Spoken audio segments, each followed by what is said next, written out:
అభివృద్ధి అంటే ఆ ఆలయ చరిత్రని కాపాడాలి, ఆ ఆలయ సంస్కృతిని కాపాడాలి, ఆలయంలో జరుగుతున్నటువంటి అర్చన విధులు, సంప్రదాయంగా వస్తున్న పద్ధతులు వాటన్నిటినీ పెద్దల ద్వారా తెలుసుకుని వాటిని పునరుద్ధరణ చేసి సక్రమంగా జరిగేలా చేయాలి.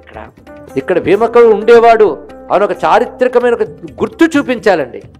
లేకపోతే భీమకవి ఉన్నాడని ఎంతమందికి తెలుసు? ఇప్పుడు పిల్లలకి తెలియాలి. అలాగే చాళుక్యులు ఎలా పాలన చేశారు అవి తెలియాలి. అలా పురాణ ప్రసిద్ధమైన లక్షణాలు ఉన్నాయి అవి తెలియాలి.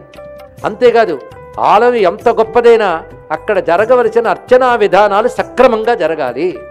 అలా జరపగలిగేటువంటి సంప్రదాయబద్ధమైన పరంపరాగతమైన అర్చక వర్గం ఉన్నారు. వారు చక్కగా జరిగేటట్లుగా చూడవలసిన బాధ్యత కూడా వారికి ఉంటుంది. కానీ అర్చక స్వామిని చక్కగా వారు ఆరాధిస్తూ ఉంటే పరమేశ్వరుడు సంతోషంగా తన కళలతో తాను రాజిల్లుతూ ఉంటాడు. ఇలాంటివన్నీ ఇక్కడ చూస్తూ ఈ ఆలయం ఇంకా ఇంకా అభ్యుదయాన్ని సాధించాలని కోరుకుంటూ